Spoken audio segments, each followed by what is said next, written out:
welcome back to The Short Game. This is the show where we talk about short video games, the kind of things you can pick up and complete in an evening or a weekend, games that respect your time. I'm your host, Reagan Kelly, and I am joined this week, this closing week of 2015, by my co-hosts, Laura Nash. How are you doing, Laura? I'm doing great. And Nate, how is the Midwest treating you? Unseasonably warm. Everywhere. And I am sitting here sweating, but mostly because I just had to make the hardest decisions of my life. It was a squeaker this year, if that's a term that we can use without embarrassment. No, but you've used it. So. With embarrassment. Oh, and the embarrassment. And of course, I am joined this week, last but not least, by my brother Shane. How are you doing, Shane? I'm doing great. What is a squeaker? It's when something squeezes by and it's a squeak. There's a squeaking. Anyway, Like no. So we are this week gathered together to discuss that hallowed topic that all video game discussion and review format type things have to do by law at the end of the year. And that's the game of the year for our show, for our thing. The Goaties. Yeah, the Goaties, the Shorty Goaties. This is what we determined last year we had to call them. Yes, the Shorty Goaties. So I've been looking forward to this because this has been a really interesting year for video games and for short games in particular. We played a lot of really cool stuff this year.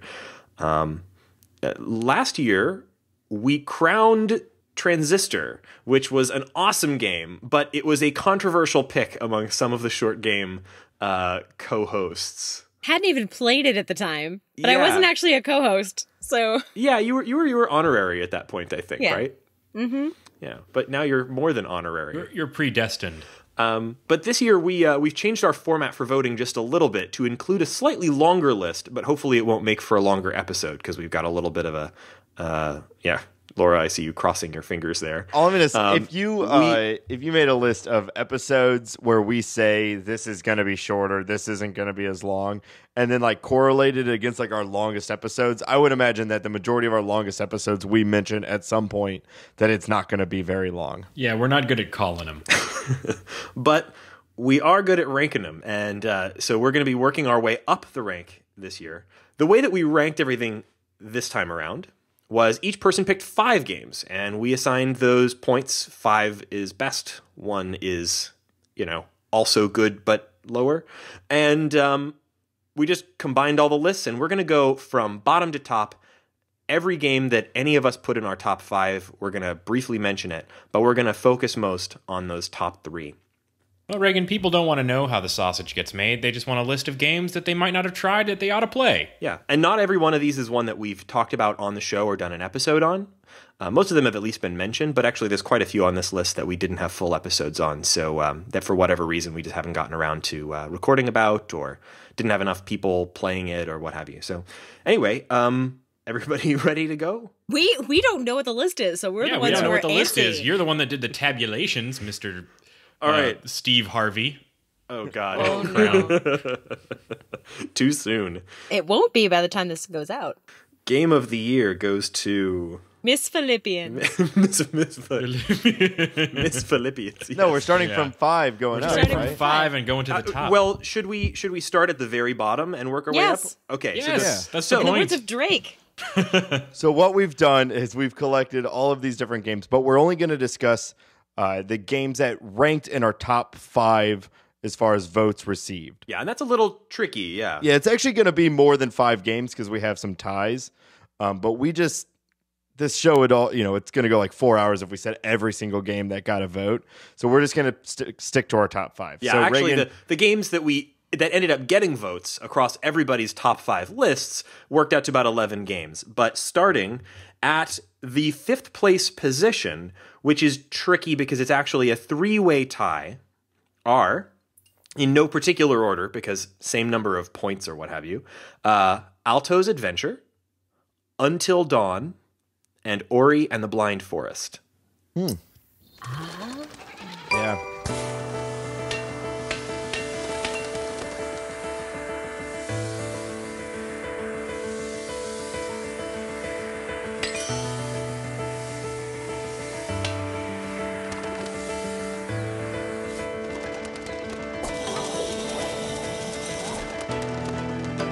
So, Alto's Adventure, I'm really glad made it on the list, but there was some last-minute shuffling of votes, and this one was pretty high up on my list, actually. When I made my rankings, I put Alto's Adventure at number 3, because of all of the games that I played this year, I can't say that I've spent as much time with any of them as I spent with Alto's Adventure, unless one were to allow me to include Destiny or something on, or The Witcher. The Witcher 3.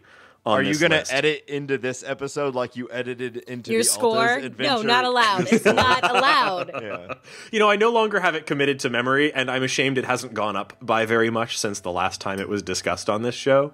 But I just started playing it again on the Apple TV, and it's still totally fun. And God, I love Alto's Adventure. Such a great game. I know it's not really like a short game commendation to say I've spent a lot of time with this game, but it's I think it counts. This is an Endless Runner. If you missed our Endless Runners episode, which was largely organized around Alto's Adventure, plus talking about a bunch of other Endless Runners, if you missed that episode, go back and listen to it. I think it was one of our more fun ones. And the Endless Runner genre, I think, is a genre that gets a lot of flack because It's mostly crap. well... But the good ones are That's great. true. Yeah, it is mostly crap, but there's so many really good ones too. Yeah. And they get lost in the crap. I mentioned on a episode a couple of episodes ago that when I went to PlayStation Experience, the game that stood out to me as the most one of my most anticipated games of 2016 is Earth Knight, which is another Endless Runner. It's for PlayStation, and it looks so rad. Like it's a genre that's really important to me. When done well, it can be really awesome. I actually just started playing Altos again on the Apple TV that I just got. It's beautiful on the big screen, and the sound coming through like my sound bar and subwoofer, it's fantastic. Yeah, there's another Endless Runner out there for Apple TV. The what's that one with the little dudes that pop up, the little turn? That describes every Endless Runner game. a bunch more dudes. Like you're running. Yeah, no, but you're flapping. You got little wings. Flappy Bird? You're a little fuzzy guy. Wait, Tiny Wings? Tiny Wings? No. Flappy Bird? Damn it. Edit all of this. Yeah, this is off topic. Keeping it. Way off topic. But I'm super excited that Ori made it because I've been super stressed out this month, and it's been very nice to just kind of swim around as a little light spirit. And I don't know. December stresses me out, and Ori has a nice mix of super chill and then super intense that I was really missing. Yeah, I'm totally with you. It actually wasn't on my personal list, but only because a couple of things that I really, really loved that ended up farther down our rankings here than Ori kind of edged it out a little bit. But it was. I'm so glad we played it before the end of the year because I really feel like it would have been an oversight not to get it into our 2015 Game of the Year list. Ori was not on my list either, but it definitely was 6 or 7 for me. Yeah, it seems like a really interesting game. I'm glad Until Dawn made it, even though we haven't done an episode on it. We really need to, guys. I can't wait for it. Listeners, the only reason we haven't done Until Dawn is not because it's not one of the most important short games of the year and totally rad in basically every way. It's mainly because until fairly recently, it was kind of out of the reach of the show. Like we don't get press copies from Sony or anything. And as a $60 game that requires a console that at the time not all of us had, now we all do. Now we all do. It just made it a little tricky for us to coordinate that. I picked it up on sale for Black Friday, and I haven't yet finished it, but that did not stop me from ranking it really highly on my list. I cannot wait for us to do an episode on it. Yeah, if you like the sort of Telltale style or the Life is Strange style of storytelling, or if you like horror movies. Yeah, or if you I like horror love. movies, like it really, really balances that style with like just straight up, this is teenagers getting killed in the woods. And in a fun way, like horror movies do. I'm going to have to play before Justin gets home because he will be scared. Oh, no, poor kid. I know. It's definitely, like, there's some serious jump scares in it, but also, I don't know, like, it does some stuff that I think was really cool. It has this butterfly effect system that they tout and initially sounded kind of like dude, just what's save the it big for our deal? episode because Yeah. you know we're going to do one. It's a rad game. So if you can pick it up, you don't necessarily need to wait for a sale. Like I bought it day one for $60 and I felt like I got my money's worth, even though it's a short game as we've kind of discussed, but it's really worth picking up if you can. and exclusive to the PlayStation 4. So if you have one of those, definitely check it out. Yeah, if you're looking at it right now, it's going for still $50 on Amazon. But if you hunt around for a deal, you could probably find one. So that's our 5th place spot. Tie between Alto's Adventure, Until Dawn, and Ori and the Blind Forest. I feel pretty good about that, actually. Like that's an interesting 3-way tie, and great games all. I have zero experience with Until Dawn, but I'm super into it. Yeah, kind of interesting with that. Alto's Adventure and Ori and the Blind Forest were the 3rd place pick for one person on this show, and nobody else put either of those on their list. That was, those made it into our 5th place spot based solely on one vote each. Until Dawn got a split where Shane and I both voted for it, but a little lower down the list, and it cumulatively ended up there. So our next game on the list, this would be our 4th place. And I'm really glad this made the list, and frankly, I'm a little surprised it didn't make it higher, but that's my own biases. Her Story. Her Story is our 4th place game for 2015. I had it on my list, and I removed it because I haven't played it since we recorded. But I loved it. Mm-hmm. Longevity isn't something I always look for in a game. Like I like a complete experience. I like to really, dive into a game, experience everything that it possibly has to offer in a short amount of time, and then be done. And I actually count that towards a game's credit most of the time. But I totally see what you mean, because you're right. I've gone back to it 0 times, but I've thought about it a ton since then. Yeah, I think it just didn't. At the time, it was a very intense experience, but it didn't hold me as long as I wanted it to, and some of the other games did. So, but I loved it. It was wonderful. So weirdly enough, I put this at my number 1 spot. This was if we were doing personal lists, and we may just briefly round through so you have some context later, but my personal top game of 2015. Her Story. I think it's the most important game of 2015. It's a game that once I played it, I instantly knew I wanted to cover it on this show. I know that we all enjoyed it, but interestingly enough, I'm the only person that this made the top 5. So I want to hear what I know obviously everybody liked it. Why did this not reach top 5 status for you guys? I didn't play it. Well, that would do it. Oh my God, Shane. That's the easy answer. For me, and I also loved it, and I loved the discussion that came around from this game. But it felt like a really cool experience, but not necessarily anywhere near what I would call the best game of 2015. And I know that's going to be that weird, is interactive fiction a game discussion. And I don't really mean to bring that up, but it just didn't feel enough to me to where I was like, that was a great game. I loved the experience that it gave me. And I would argue that it is a game. I don't have to have that. It doesn't need to be that hard a line in the sand. But when I was making this list, I wanted everything around it. You're right. It doesn't if you're ranking based on gameplay, based on the activity of playing the game, or I don't know how you really put that. It is a game where the entire interaction is in your head and typing commands into an ancient computer. So it's mostly a visual and auditory experience, and gameplay, such as it is it's in your head. Yeah. And I mean, for what it's worth, my number 1 last year, which I was the only one who did this, was A Dark Room, which is black text on a white screen. So I'm not saying that was my number 2. Yeah. I'm not saying I need it to be this fully fleshed out, graphics, sound, everything to be complete. But it's just I thought it's a super novel idea and a beautiful experience, but just not my favorite game. There's so many things that came out this year that made me think deeply, which a lot of my top games are all games that definitely made me think, while also giving me a diverse experience. So that's why it's not on there for me.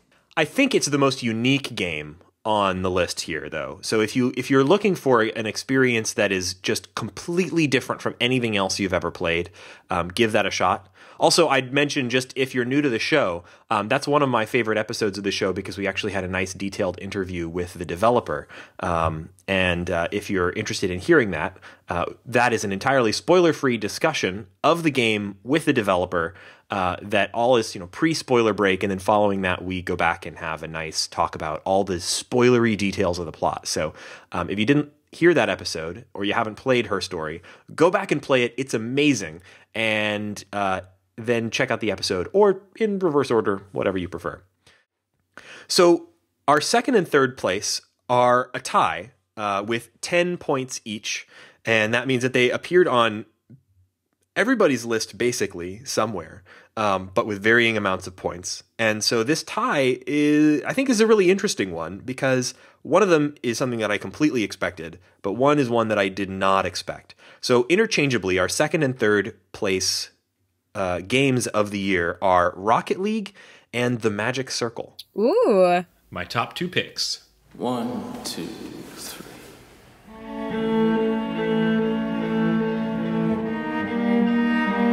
Easy, easy.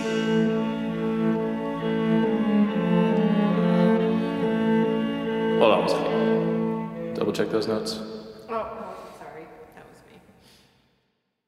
Yeah, I had Rocket League way up, and I had Magic Circle lower on the list, but I refused to cut it. I could feel like I could talk forever about Magic Circle. That is one of the coolest games we've done. I have one thing I want to say about Magic Circle, and I've been thinking about this for a long time and why I liked it so much, and then we can talk about Rocket League forever, because I love Rocket League too. There's a big trend, right, about games, right? We've covered a ton of them. We've done the Beginner's Guide. We did several this year alone. Yeah, we did Dr. Langeskov.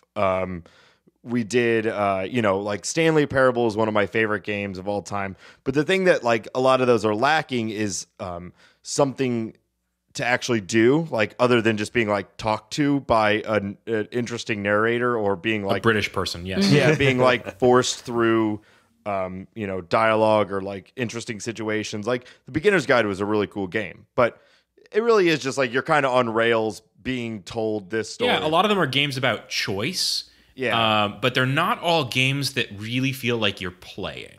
Right. And the Magic Circle has a mechanic to it that is like brilliant. It's so much fun to walk around and like interact with the monsters of this world that you would find in the other game, and hack them and go in and steal their components. And like when we talked about the ending, everybody talks about how like the game has like multiple endings. Well, really it's normally like 5 different paths to the same like 2 different endings. But like I know I killed the final boss with like an evil wave of like mushroom monsters that I had attached like teleportation beams, and like you guys, everyone had their own individual story about how they killed the monster, like the final boss. And it was a really interesting thing about like, what does it mean to be a player? Who owns like the rights to, like the world once a piece has been created? It had really good questions while also providing truly fun mechanics. And that's why it's so good. That is a great point. I loved the game, and yet somehow it didn't quite make my top 5. And I think it's because I voted for, or I ranked a few games that were far enough down the list that they didn't make our thing here. But it was the Magic Circle was one of my favorite episodes we've done this year, and it was criminally underreported on. Like I did not see a lot of coverage for the game at all. I don't know how it did financially or anything like that, but the Magic Circle is one of those games that came out, and weeks after its release, I saw an article about it. I think maybe like a full week after its release at least. And the article was basically saying, hey, why is no one talking about this game? Like I heard about the game because it was getting a criminally small amount of press. You know what? Thankfully, I am seeing it on a few Game of the Year lists, and I was a little surprised because, like you, I had not heard that much about it. Yeah, it really flew under the radar. Where did you see it on the Game of the Year lists? Just showed up on the AV clubs. Oh, nice. I really enjoy going over these, end of the year lists from different organizations. Interestingly enough, my favorites over the last couple of years have been ones from non-gaming outlets like The New Yorker and Time Magazine, because they seem to be a little bit more adventurous about what they put on. They're more willing to put on things like mobile games. Like Time Magazine put 80 Days on their best of the year list last year, and frankly, we should have. Well, we hadn't. We didn't know. I was Yeah. the only one who knew anything about it last year. Yeah, and you weren't successful in browbeating me into playing it in time. You should have been. I should listen to you more. I try. That was such a great game. That really, like, if we went back and redid, like, what was the true game of the year of 2014, I don't know if we'd have changed our ranking, but I suspect 80 Days would have at least been, it would have been a strong contender. Yeah. Absolutely. So let's talk about Rocket League for a minute. Yeah. Zoom, zoom, kaboom!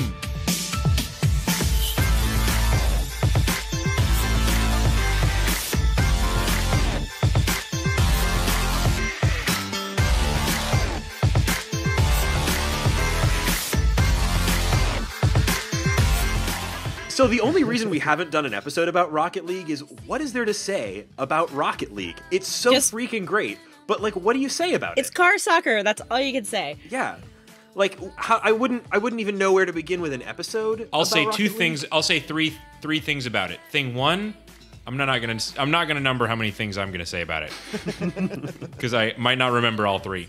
That's a good number one. What's number two? I'm gonna start again with my rant on Rocket League. Go for it. Rocket League does some things amazing. The first thing that it does amazing is that it has that quick play feel that where you and all your friends can just get on a team and get out there and get in a 5-minute match and have a blast. The second thing that it does is that it is a game where physics and real-time connection really matter. So I've never played a game that did such a good job at having everybody careening and smashing into each other and not have it feel like I was really limited in what I could do. It really is about learning the physics of these crazy cars and smashing them into each other and bouncing the ball around. And that's what really makes it amazing, is that it feels so real and so sweet. Oh, it just feels so much fun to play. And it was the first thing I downloaded when I got the PlayStation. I had it downloaded within like 10 minutes. And then I was calling or texting Shane and being like, hey, I see you're online. Let's play a game. Yes. We're going to play Rocket League right now. I've never played before. I'm Laura, terrible. you got your PlayStation this month, right? And Yeah. Rocket and this Game is made your number game 2. of the year list. So It did. you've had the least time with this game, and yet it placed pretty highly for you. Like, what has your new game experience been with it? I have been watching people play Rocket League. I've been watching live streamers play Rocket League since it came out. And it is a joy to watch people who are extremely good just fly through the air and hit balls that you never thought were possible. And they're not possible for me because I'm not good at Rocket League yet. But it is... The physics feels so clean. It feels fair. I know I'm bad for a reason, and I feel like I can get better. And when I get it right, it is the sweetest thing on the planet. Yes. Oh, it it really is is. so The sweet. The physics are like wrong in all the right ways. Like the ball is the wrong weight. You could shoot bubbles out of your exhaust pipe. Like, what's not to love? I know, and Yeah. you know, everything about your car feels instantly responsive. And you know, it can jump 3 times its height and flip around in the air. And actually, like, my experience with it is that yes, you see these people on Twitch and other places doing these insane things that you could never do, things that compare to my Rocket League gameplay the way that like my pickup basketball game compares to like Michael Jordan's game. But You've never played a pickup basketball game. you got me. All right. But my NBA Jam compares to Michael There Jordan. you go. But even if you're not amazing at it, you can pick it up and almost immediately be doing things that just make you feel like a Rocket League god. Like you can scoring a Rocket goal in this god. game feels amazing. And they've continued to support the game with all sorts of cute and interesting little additions that have been totally fair and not breaking of the game. Like they added the DeLorean from Back to the Future, which I instantly bought because of course I want to play as the DeLorean from Back to the Future. There may be no better feeling in this life than a Rocket League goal, Oh, especially if your car is in midair when you have connected with the ball, leading to that score. So good. And I think I score about one every 5 games, and that like one moment is enough to keep me going for the 4 where I am like scraping for points with like the 10 points you get for clearing the ball. Yeah, and this game, like, this is the reason that the PlayStation 4 has a share button. Like, every moment that you score some amazing goal in this game, or somebody else scores some amazing goal and you feel like a tool, all of those moments, you want to share them. And that's what's been so great about the game for me, is that, like, it's spawned a community that is unlike any other competitive gaming thing that I've ever played. This is the game that I thought I hated online competitive games. Like, we've talked about this, guys. Like, I don't like being owned by, like, cyborg teenagers who, you know, sit at their computer all day and do nothing but frag noobs. I don't like being that noob. That's not my thing. I like playing single-player games where I get to, like, reflect on the nature of life or whatever. But this game is so game. It is so much fun as a game.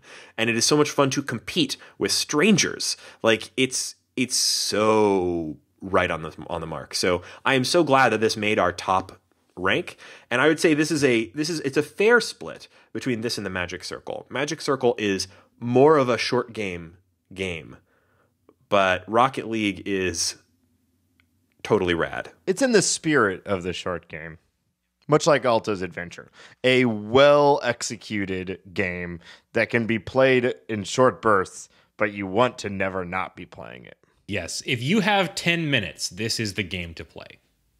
And then you're not going to only play for 10 minutes. I know. Because you have a problem. And the problem's name is Rocket League. Yep. Yeah, and actually, just on a side note, I saw an article with some information from the developers about, like, how much money they've made on this. Yeah, interesting. I mean, we've been talking about the PlayStation version because that's what we all play, but it's also out on PC, and it's eventually going to be coming out on other platforms. They announced it for the Xbox One, for example. They gave it away for free to all PlayStation Plus members in the first month, which I think was genius, because a game like this really lives or dies by having a large base of players. And so they gave the game away to a bunch of people. And I'm sure that they got some money from that from Sony, but that started the ball rolling, no pun intended.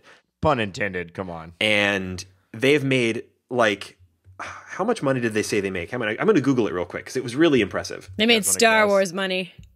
No one makes Star Wars money. No one makes Star Wars money. Star Wars money is fake money. It's just piles, like Monopoly money. Rocket League has made $50 million in revenue since its release. Star Wars money. Yeah, that's crazy money. And that's from offering, like, little $3 DLC cars, in addition, obviously, to, like, the Steam version, which costs $20. But, like, I'd say probably a pretty significant amount of the player base of this game got the game for free and just liked it so much that they were willing to spend money on totally, like, meaningless visual add-ons for the game, like the cool extra cars and stuff. I'm waiting for it to become an Olympic sport. I'm waiting for it to replace all jury trials. God, I'm screwed. Like in Lord of the Rings, or I'm sorry, Game of Thrones, where you can demand a trial by combat. Yes, I want exactly. to demand a trial by Rocket League. Precisely. And I guess that leads us to our final pick for 2015. And this is another one that perhaps not hugely surprising, but I am surprised it ranked as high as it did. Is this our goatee? This is our goatee. This is the Shorty Goatee 2015. And that is Undertale.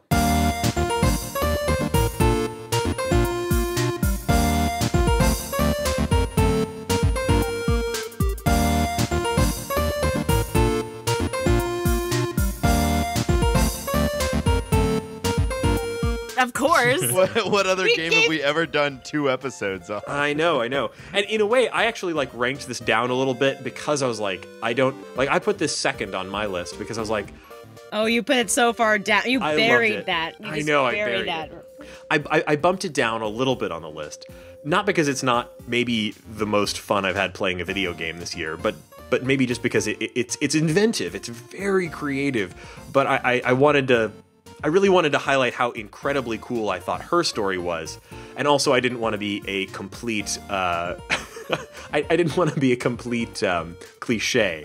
You don't want to be predictable. Yeah. That's okay. The rest of us decided to be predictable for you because we kept talking about how much we loved it. Shane didn't. Shane had a notoriously bad experience with this game, and actually, like, there's been an interesting sort of bounce back on this. I frankly do not understand the appeal of this game, and I continue to have my beliefs questioned because it's appearing on list after list of, like, not only game of the year but best game of all time. Oh no. Yeah, well, that was silly. Disagree Like, that was ridiculous. But also, like, doing the best game of all time is ridiculous. Particularly if it's the best game of all time, why do it every year? Like, it doesn't make sense. If it's the best game of all time, why a game that's so self-referential to other games? Like, yeah. The whole idea of this game winning game of best game of all time was really just down to this having a really sudden and explosive fan base, people who were incredibly passionate about the game and wanted to sort of get the word out about it,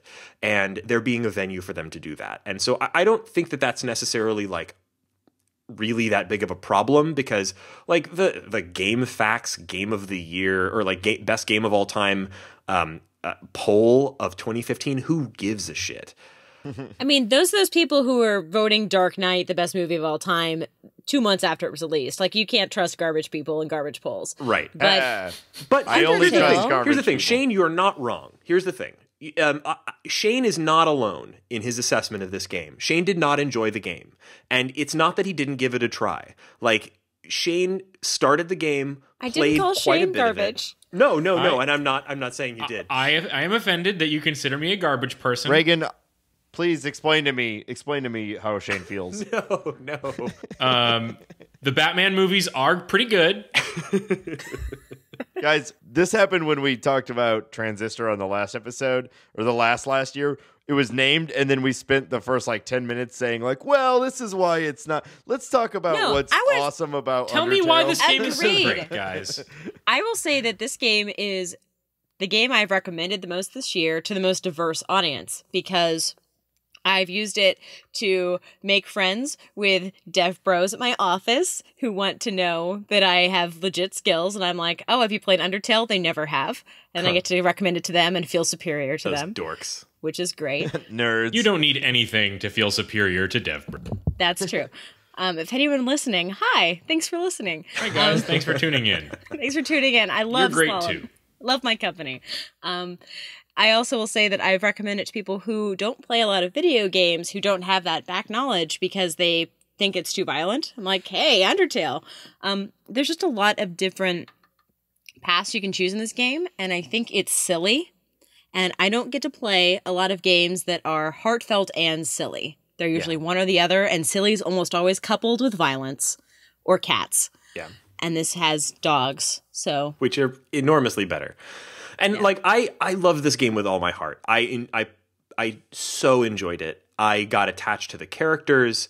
And like, if you're out there and you're seeing the enormous upswell of, like, fandom for this game, and that turns you off, you're not wrong. Like, I get it. There's a certain, like, this game suddenly has this enormous fandom that is kind of like the fandoms for a lot of other slightly more irritating things.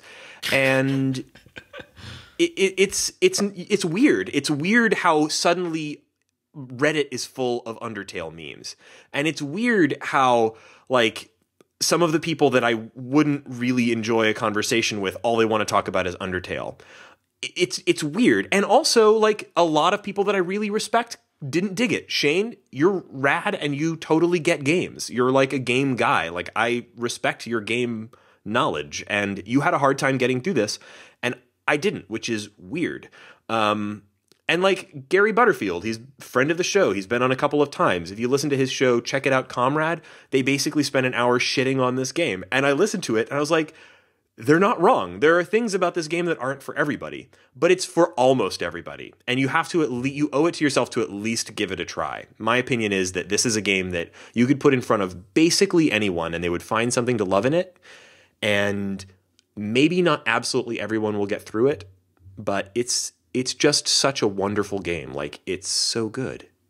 And I like, just to piggyback a little bit off of like one aspect of there, the fandom I think is also birthed from the enormous care and compassion that was put into every single individual character in the game. And so there's a ton for people to like. If you don't like this one character, well, there's like 20 other ones that are all like uniquely either lovable or funny or mean, but in like a way that you can kind of dig it. Like there's every single character in this game, including literally every single bad guy you fight, which whereas in like most games it'd be like, oh, here comes another stupid skeleton.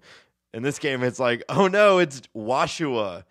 I love Woshua. I love Woshua too. And that's where the fandom comes from, because like you care about this game has more characters that I've gotten into than like any other game I've ever played. Yeah, if you've ever lost yourself in a cute cartoon or in a great TV show, this gives you that same kind of feeling where you get really invested in the characters. And I think that does sort of explain the fandom. And yeah, that can be a little irritating if you're the sort of person who finds that like, Absolutely. well, that's suddenly very popular and irritating. Like, Well, I'll also say I opted out of the fandom, and I mean, I love you're smart. the internet, but I've opted out of Reddit for my health. And I think it's a good decision. And I will say that there is something that's a little bothersome about a game that requires you to play it multiple times or to get different endings or to get different experiences through the game to have the real knowledge of what the game is. And I will say that if I hadn't played with a little bit of a minor spoiler at the beginning, I wonder if I would have had quite the enjoyable experience. And it's a little bit, when a game is so full of Easter eggs and little bits of discovery as this game is, you also risk the chance that someone's going to just miss the parts that are, quote, the best parts of the game. Yeah. And you don't want to have to play the game book. So I understand that Undertale might not be a short game for some people, especially if they, quote, didn't play it right the first time. Right, I know, is not a real term. I've totally seen some people who basically had that experience where they came at this game and they played it in a way that meant it is possible to play this game in a way that means that you miss out on some of the best stuff and have to start the game over, which it's not a long game, but it can be a problem.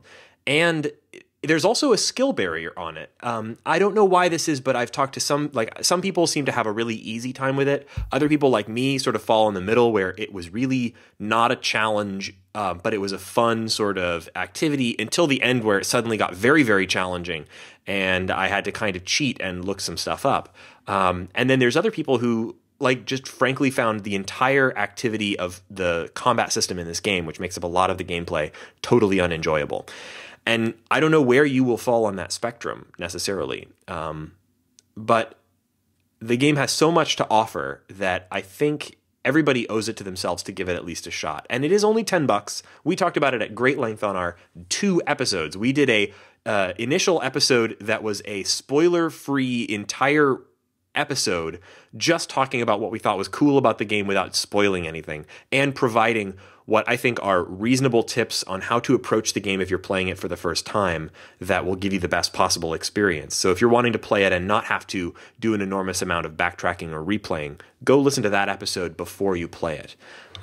Also, this game, just to pile on I think every aspect of it is good, has maybe my favorite music from a game that we played this year. I consistently play the soundtrack to this all the time. The Papyrus song, the main Papyrus song, is never not stuck in my head. That song and the theme song to Parks and Rec are the 2 little ditties that are never not running in my head. I'll put a link in the show notes, but Slime Girls, the musician, it is a singular, that created the intro song for the short game. Now, I'm putting that wrong. He didn't create it for the short game. He created it and then allowed us to use it for the short game. Thank you so much to Slime Girls, to Pedro. But he recently did a cover of Dating Start, Papyrus's theme, and it's the best thing ever. In fact, I'll drop it into this episode right now just for a second. So good.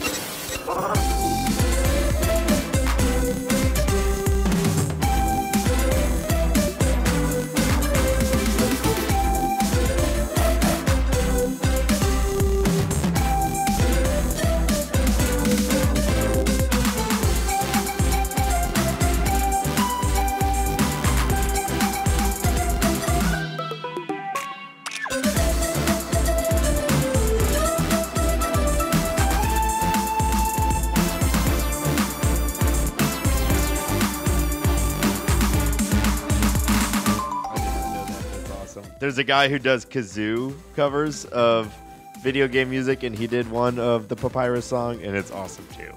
That's more of the fandom thing. People are so into this game that there are tons of covers of the soundtrack to this weird little $10 indie game. YouTube is crawling with them. Yeah, I don't really care about fandom stuff. Like, I really, truly don't. But I do like good music, So that's our list. And Undertale is the short game of the year 2015. Congratulations to Toby Fox. And you'll be receiving your incredibly weighty gold plaque as soon as we have enough fat podcast dollars to send it out. And a commemorative tote bag. Yeah, exactly. And so I guess the last thing we might want to do before we wrap up our Game of the Year discussion would be talk about the things that everybody had on their lists that didn't make our top 5 and that we kind of wish had. Everybody has their own individual preferences. Maybe we should start with Shane. Shane, what didn't make the list that you really wish had? Sure, I had several games that I picked that apparently no one else chose. The first is Everybody's Gone to the Rapture, which we've covered extensively on this show, and I'm kind of surprised that nobody else picked it for their list. Yeah, we never had a full episode on it.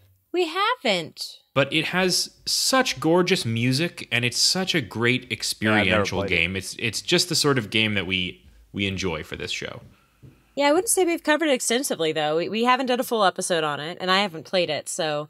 I feel like we've only ever mentioned that game a couple times. Yeah. I think we should cover it, to be honest. Yeah. The next game that I really wish that we had that had managed to make it to the top of our list is a game I've been playing a ton of. It's Does Not Commute. Does Not Commute is a perfect game for pick up and play, and I think it's the perfect example of how to work a good story or an intriguing characters and story into that kind of grab your phone for 10 seconds style of gameplay. There was a lot of originality to it. It looked great. It played great. And it kept me laughing and kept me coming back for more. What a cool game. That's out on the Apple TV now, too. It's glorious. Do you think I ought to play it on my iPhone, or should I try the Apple TV version? I think, I don't know. Do they have cross-play for Apple TV yet? Or is that, you'd still have to buy it in both places? It can sync with iCloud. That particular game, you have to purchase it separately, so I don't know if it syncs your game across. But it's 2 purchases. I would start off with it on the phone, in my opinion. I think it is more of a phone game than a sit down and play game. It really shines in that experience of just sort of grab it and go. I would be playing a lot more Does Not Commute if I wasn't standing up like a cattle car in the L. Does Not Commute does require 2 hands, and it requires a little bit of forward planning. It's glorious, and I played a lot of it, but not as much as I wanted to. Yes, it's a great game for that. The thing that I think makes it work, it's not like Threes where you can play it totally one-handed, but it is a game where the action comes in these like discrete bursts. You launch a car, you guide it to the end of the track, and that's it. And so it's easy to kind of, if you find the right moment, play a little bit, and then, shuffle your bags around or fight someone for a seat, and then play a little bit, and then repeat. I don't know why I haven't played that yet. Yeah, you really ought to get it. Another mobile game that I think competes well for it, really ought to be just sort of a tie, is Downwell. I know we've talked about Downwell to the absolute limit of kind of probably what the game deserves, but there it is. And then finally, another game that I think everyone on this ought to play. It has a lot of the same recommendations, in my opinion, that I would give to something like Rocket League, which is to say it's a great multiplayer experience, and that is Helldivers. We did a whole episode on Helldivers, so I don't need to belabor my points. I will say that the newest version of Helldivers, there's now a physical release that includes all of the DLC. I think that's the way to go. In our episode on Helldivers, I was saying how I thought they had done pretty well on the DLC and had made it feel not so exploitative. And I'm here to update that and say that I feel like they really did continue to milk it a little bit past where they really ought to have. So fool me once, shame on you guys. Anyway, if you are interested, though, it is still a fabulous multiplayer experience. And we've covered it in such great depth that I don't think I need to go on too much. Yeah, Shane, I actually had Helldivers on my top 5 list. Oh, you did? I think I was- but it didn't make it Yes. into our overall list. That's interesting. Yeah, Helldivers ended up with 2 points, which put it equal with some other interesting games, like Everybody's Gone to the Rapture. Yeah, I was a big fan of Helldivers, and I got it. This is a weird thing where I got into that game because of listening to that episode of the short game. You know, when I'm not on the show, I still listen to it. And Molly and I are always looking for good games to play together. I love couch co-op. One of my favorite things in video games is playing with people beside you. And this game has the best of both worlds because you can do couch co-op and the online co-op, which I would say online co-op is virtually non-existent. And it actually works in this game. So listen to the episode that Shane and Reagan did. The other games that I have on my list, so 3 of the 5 that I voted for didn't make it into the actual voting or make it into the top 5. So I had my number 3 overall. I cannot believe that this wasn't in the list. I really thought. Oh my wouldn't be god, alone I on this. totally just realized I screwed up the numbers. You're right. Oh my god. So we said that Alto's Adventure, Until Dawn, and Ori and the Blind Forest were tied for 5th place with a 3-way tie. Yes. It was a Yeah. 4-way tie. It was a 4-way Oh tie my God. for that 5th place That makes so spot. much more sense. It does. Life is Strange. Yeah. We spent so much time and like effort on this game, not only just the episodes, but like I felt the emotional investment in this game. This is the best like pure, story driven game that I think that we've ever done, and I could not believe that it didn't make. Well, I guess it is in the top 5, so Yeah. that makes a lot more sense. Sorry, listeners, but there we go. It's in our top 5. I've amended the list. Nice. It'll be in the show notes. Like Life is Strange definitely has some flaws, which they even referential with like the bottles and all that. Like I'm not saying it's by anywhere, like my favorite game, but it was a fantastic game. It was, yeah. And we have 3 episodes of the show on that one. It's a pretty incredible game. I want more from that developer in that same style. Like the game they did before that, Remember Me. I don't know. No one remembers that game, and not to make a pun there. And yet Life is Strange has showed up on so many best of the year lists, and like it's not a uniformly wonderful experience, but there are moments from that game that I've never seen before in a video game. Like real emotional moments that you don't see in video games. The place where you got to pick what you got to eat. Dude, bacon and eggs every time. Pancakes. Waffles. Laura, not again. All right. We have to talk about this after the show, guys. And my last game that I put points toward that this game got in my head more so than any game, or more so than I expected it by far, because I don't even generally like these games. It's You Must Build a Boat. Oh, Yes.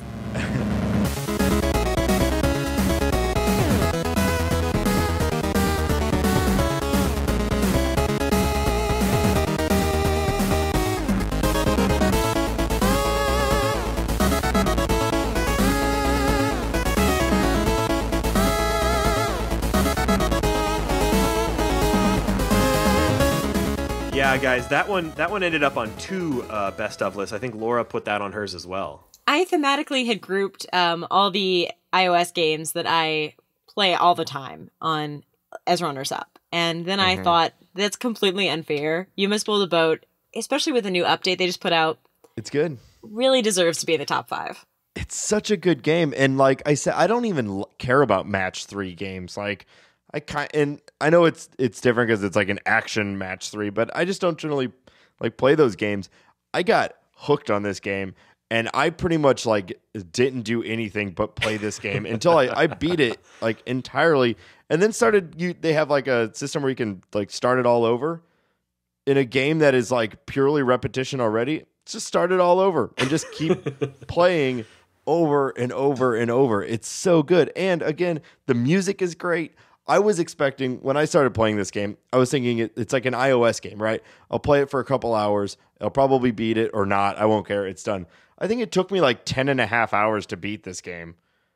And it's like $1 iOS game. It's so good. Everything about it. Did you guys see the update that came out for it just recently? Yeah, they've added some amazing stuff. Daily challenges, a la like Spelunky and some of these other types of games that offer like a daily challenge mode. Such a smart inclusion for a game that, like, you know, it has these short play sessions that are, you know, easy pick up and play, and yet has this sort of like long-term sort of campaign mode to it as well. Adding those daily challenges in really adds some new life to the game if you've already beaten it. It's just it's a game that is simple but is perfect in its execution. I just loved every bit about it, and I would actually, the main theme song is really, really good, just like the main "You Must Build a Boat" song. So catchy. Sometimes I would just open up the app and just like set down my phone. Just to listen to the song. And I know it's silly because I could probably find it on like YouTube or whatever, but like I would just leave the game running just to listen to the music. Yeah. So good. Yeah, that's another one that ended up in our, so if we're doing our rankings, that is in 6th place along with Helldivers, along with Everybody's Gone to the Rapture, and with one of the games that apparently I was the only person to put on their list, and that's Axiom Verge. Now I know that's probably because I think I'm the only person who's completed the game out of all 4 of us. But we talked about it a little bit on the Ori and the Blind Forest episode. I put that on my list, pretty much knowing that I was going to be the only person to put it on my list. But I wanted to place it on our short games of 2015. It's a little long. It's like 13 hours maybe. So if you're wanting a really short game, it's not the one to go with. But Axiom Verge was an early lead in this year's sort of game of the year for me personally. Like, I had so much fun with the game. It did things that I thought were totally inventive and new. And that rounds out all of the 6th place games. And I also think we've talked about all of our 5th place games and our 7th place game, which means that we've now talked about all of the games that we actually placed on our top 5 lists this year. Did anybody have any runners-up, strong runners-up that didn't make your top 5 game of the year, but that you want to briefly call out? I will say that The Executive, which I don't know if you guys have played. I still haven't. It's on my phone. It is a fighting game where basically werewolves are invading your office and you will swipe them to death. But it's more than that. There's really crazy powers. Like, there's where everything. Where cheetahs, where witches, where, you know, rhinos, every single variant of where anything you want. And also it has a weird resource management, emphasis on management piece where you're actually upgrading your office and, you know, hiring assistants and stuff like that. Really odd combo of genres, but it's funny and it's exciting, and the kind of endless movement of the game is incredibly addictive. I beat the game and only by the skin of my teeth. I don't think I would have. I'm too bad at the game to have beaten it unless I was horribly addicted. I had one game that sort of fell into my runners-up category. Until Dawn and Life is Strange both fell just below my top 5, which is why they didn't get a little higher in the overall rankings. But the other game that fell just below my top 5 is one that we're actually going to be covering next week. And we may just squeak it out in 2015, or maybe this will be an early 2016 episode. I think it's probably going to be like the first week of 2016. And that's Mushroom 11. This is a game that was recommended by a listener. And I don't have the email in front of me, but I'll make sure to thank you on the episode if I can find your message. And it's not one that got a lot of coverage this year, but it's one of the most inventive platformers I've played. And we didn't really have any platformers on our lists this year, which was really surprising. I know we all really like... Oh, duh, excuse me. Ori did make our list. Axiom Verge. Well, Axiom Verge didn't really make the list, but like straight puzzle platformer, this is the one from 2016. It's a really, really inventive game. It's entirely mouse driven. Like you'd think with a platformer, you're going to be, using a D-pad and a jump button. But no, in Mushroom 11, if you haven't seen it, you're playing as a giant blob, but it's actually Goo. a very rigid blob of goo. Like, you can destroy any part of the blob of goo, and it will grow back in a new direction. But you don't control the direction, so you're pretty much just sort of killing or erasing parts of the blob of goo and trying to sort of encourage it bonsai tree style to grow in the directions that you want. It's really clever. It hasn't overstayed its welcome. It's a really short game. It's got 7 levels, I think, and it's totally new in terms of controls. Like, it doesn't control like anything else that I've played, and every puzzle in it is a little bit of a aha, wow, that's cool. I would never have thought of that. So it's a totally great game. It's out on Steam for Mac and Windows, and I suppose probably Linux too, I think. So if you haven't picked that up, check it out.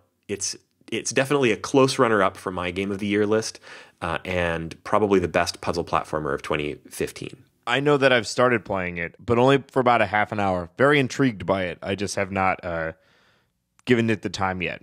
But looks like a pretty awesome game. Well, meet us back here next week, and we'll chat all about it. And that's our list. Before we wrap up 2015, before we put a bow on the year and call it done, what's your most anticipated game for 2016? I'm really looking forward to some stuff. Well, I know that Dishonored 2 is coming out next year, and that edges into the range of what we talk about on this show.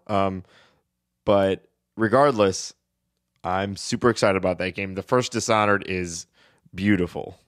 Oh, man, yeah. We've talked about doing that on the show several times, and we've always kind of come down on the side of, it's not really a short game, but it's so good. You mean original Dishonored? It's short enough for our show. It's shorter than some games we've done. It's just barely, yeah. It's in the same world as like Tomb Raider, where like if you just kind of like blow through it, it's like 12 hours or so, which is right around the range. Like that's a little bit higher for our show. But if you want to take your time with it, which obviously we all would recommend, it's more like 15 or more hours, which I know we don't like to have a hard cap on out. Like that's not really what our show's about. But once we get to that high, it starts to feel a little too long for what we're doing. If you loved Dishonored and you want like a really, really great podcast about it, watch out for Fireballs over on the duckfeed.tv network. Did an episode on Dishonored, which is weird because it's not a retro game, but they kind of were flexing on that one. And they basically go step by step through what I think is one of the best levels in all of video games. And that's the party level, the lady, whatever her name is, party in Dishonored. Oh my gosh, yes. They sort of step through every beat of that. I didn't know about amazing this episode. level. Rushing to download right now. Oh, it's so good. And so it's a wonderful show. Part of the only reason that I have that I haven't pushed for us to do an episode on Dishonored is partly just because I heard that episode and was like, this gap has been filled. Go listen to that. I would say my most anticipated game for next year is Firewatch. Heck yeah. Yeah, Firewatch. All I've seen for it are trailers. So I could be totally wrong, but this looks like a game that's going to be right up our alley. It looks like that kind of exploration type of game with the kind of, storytelling style that we like. It looks gorgeous visually, and the characters seem like they're going to be really good. So, I mean, what's not to like? It seems really mysterious. I really want to play it. Same, yeah. I actually played about the first 15 or 20 minutes of the game at PlayStation Experience, and it is all of those things. Awesome. Things I'm most excited are Day of the Tentacle Remastered is coming out next year, which I've never played. Yeah, and I'm very excited about playing. Oh my gosh, I haven't played that game since I was a little kid. I can't wait. Yeah, and also the guys who did Limbo have been building their game Inside for 5 years, and it's finally coming out. The website still says it's being released late 2015, so I guess they could drop it next week, but I'm going to say it's going to come out next year. Just hazarding a guess. We can only hope. Whoa, is that a scoop? Is that a scoop from Laura? You heard it here scoop first. That someone who's website hasn't been updated since beginning of the year that says their game's coming out in 2015 probably isn't going to release it next week. It's a hot take. Hot take? Well, I'm really looking forward to 2015. I mean, 2016. God, are we really that old? Are we slipping into the future? 2020 is just around the corner, and I know that's We're not the year that, daddening this again. And that's almost 2030. Yeah. So, like, it's pretty Yeah, so silly. just looking back, this was a good year. Next year's going to be a good year. Is it ever not going to be a good year again? Well, I mean, there's been a lot of real concern about indie games. Are indie games financially in trouble as a thing? Like we're in the middle, or maybe even the end of a renaissance of indie games. I hope, Or that- the beginning. Well, yeah, maybe. But there's a lot of hand wringing. I wonder if next year will be better than the last. As I don't know, man. As like the guy who made Undertale, that was all made in RPG Maker. Like, as tools become more accessible, as they are rapidly, I have a hard time imagining that indie game development is gonna slow. it's a wonderful time to be playing video games. Exactly. Well, I guess thank you to our listeners for joining us through all of 2015. It's really been a lot of fun to do this show and to share stuff with you guys. We really enjoy when you write in with your comments or your suggestions. So thank you so much for joining us. Actually, on that note, we did have a listener write in. It's actually a friend of mine who also listens to the show. Said that their two games of 2015, this is Corey, was Rocket League and Yoshi's Woolly World. Oh, Did man. anyone play Yoshi's Woolly World? No, it's been on my list. Nah, I dude. keep putting off buying any new Wii U games until I finish Captain Toad, which was another game that I wanted to cover on this show because it was so great, but never got around to. Well, I got a Wii U. Let's do it sometime. Yeah, let's do it. We'll do a double feature, Captain Toad and Yoshi's Woolly World. So it's been an amazing year.